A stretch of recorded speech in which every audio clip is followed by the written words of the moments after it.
যদি খালি মাথার মধ্যে নেন যে ফেরাউনের সময় যে পিরামিডগুলো কিভাবে তৈরি হলো, আপনার মাথা ঘুরে যাবে। এখনো আমরা এটা মিস্টেরিয়াস, মানুষ বের করতে পারছে না কিভাবে তৈরি হলো। আমরা তো বলি এখন গণিতের যুগ, খুব এগিয়ে যাওয়ার যুগ। এত সহজ ছিল না এই পিরামিডের গাণিতিক ক্যালকুলেশন মেলানো। গত লেকচারে বলেছিলাম যে বিশ্বের সবচেয়ে বড় বড় সেক্টরগুলো, যেমন অ্যালগোরিদম, যেটা ছাড়া আপনি এই বিশ্বের কোনো ডিজিটাল বিষয় করতে পারতেন না, এটা আসছে মুসলিমদের হাত থেকে। এই যে জাহাজ শিল্পের কথা বলেন, এক্সপোর্ট ইম্পোর্ট পুরোটাই কলাপস করতো জাহাজ শিল্প না থাকলে। এটা এসেছে নূহ আলাইহিস সালামের হাত দিয়ে। বিশ্বের ইতিহাসে এর আগে কোনো নৌযান তৈরি করা হয় নাই, হয়েছে? হয় নাই। এই যে আমরা বলি এই যে কেমিস্ট্রির কথা, জাবর ইবনে হাইয়ানের নাম শুনেছেন কিনা?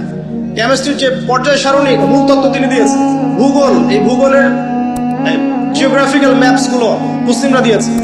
মেডিকেল সায়েন্সের কথা বলেন, ইবনে সিনার বইগুলো পড়ে দেখেন, ওগুলো ছিল বেসিক বই। আপনি পাটিগণিতের কথা বলেন, বীজগণিতের কথা বলেন, সবগুলো তাদের।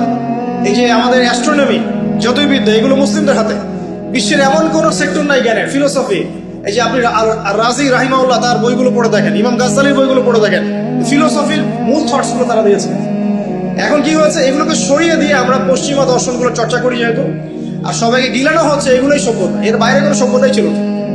এখনকার এডুকেশন সিস্টেম আমাদেরকে শিখায়, আমরাও শিখেছি, এবং এগুলো না শিখে আমরা সার্টিফিকেট অর্জন করতে পারতাম না।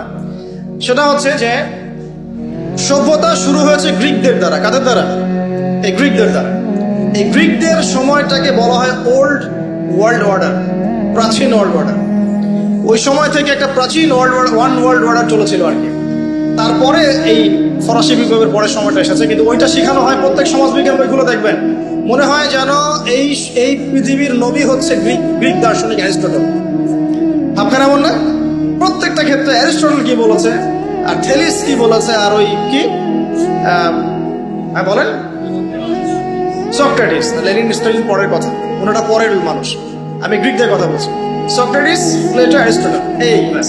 মানে ভাবখানে এমন যে সভ্যতা এবং ইতিহাসের নবী হচ্ছে তারাই, সবকিছু ওদের কাছ থেকে নেওয়া লাগে। খালি বইগুলো পড়েন, দেখেন কি লেখা আছে। কিন্তু আমি কনক্লুশন দিচ্ছি as a student of philosophy, আমি নিজেও বলেছি ফিলোসফির এই বইগুলো কোনো একটা বিষয়ের চূড়ান্ত সমাধান দিতে পারে নাই।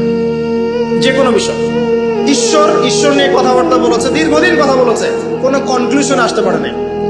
খালি বলেছে হ্যাঁ একজন পরম সত্তা বলে একজন আছে, ব্যাস দ্যাটস অল। তিনি কে, তার বিধান কি, তার আম্বিয়া কেরাম কারা, তার ইয়াগুলো কেমন হবে, বিধানগুলো কেমন হবে, হ্যাঁ তার আসমা ও সিফত কেমন, তার তাওহীদ কি, কোনো কিছুই ব্যাখ্যা করতে পারে নাই। খালি বলেছে একজন ঈশ্বর আছে, পরম সত্তা। আত্মা নিয়ে তর্ক করেছে, তর্কের পর তর্ক হয়েছে, কিন্তু কোনো কনক্লুশন আসে নাই। এভাবেই তো এখানে খেয়াল রাখতে হবে যে এখানে একটা মারপ্যাচ আছে।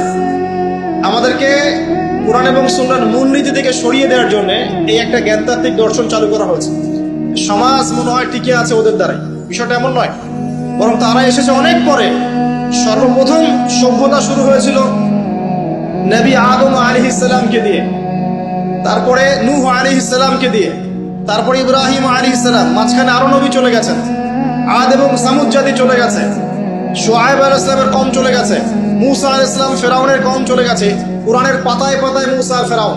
এই যে আপনি রাজি রাহিমাউল্লাহ তার বইগুলো পড়ে দেখেন, ইমাম গাজ্জালির বইগুলো পড়ে দেখেন, ফিলোসফির মূল থটস গুলো তারা দিয়েছে। এখন কি হয়েছে, এগুলোকে সরিয়ে দিয়ে আমরা পশ্চিমা দর্শনগুলো চর্চা করি যেহেতু, আর সবাইকে গিলানো হচ্ছে এগুলোই সভ্যতা, এর বাইরে কোনো সভ্যতাই ছিল না। যে সভ্যতা এখনো ছেলেতে বিয়ে করে, এরা মানুষকে সভ্য বানাতে চায়।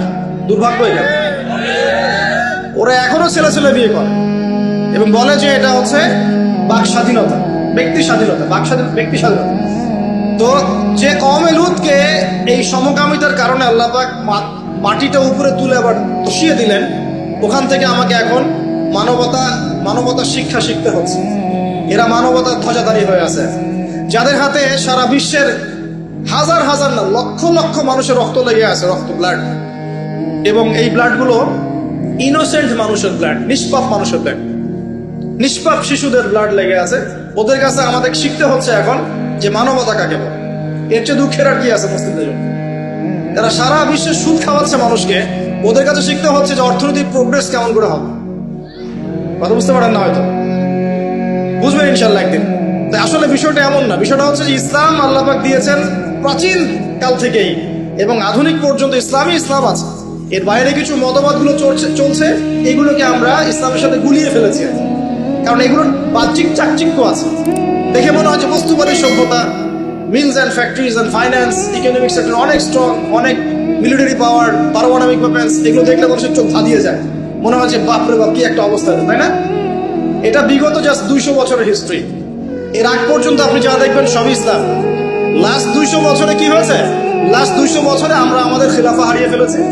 মুসলিম যুবকরা নামাজ ছেড়ে দিয়েছে, সুন্নত ছেড়ে দিয়েছে, কোরআন থেকে আমরা দূরে সরে আসছি। ইসলামের দায়িত্ব দিয়ে দিয়েছি শুধু আলেম ওলামার কাঁধে, তারাই ইসলাম পালন করবে, আমরা এর মধ্যে নাই। ঠিক আছে? আমাদের মা বোনরা পর্দা ছেড়ে দিয়েছে, হাজারার মতো স্ত্রী নাই ঘরে, ইব্রাহিম ইসমাইলের মতো সন্তান হচ্ছে না, ইব্রাহিমের মতো পিতা নাই, সন্তান হচ্ছে না। বস্তুবাদী, সারা জীবন দুনিয়া নিয়ে ব্যস্ত, বাড়ি গাড়ি, টাকা করে স্ট্যাটাস, দ্যাটস অল। আমাদের এখন চিন্তা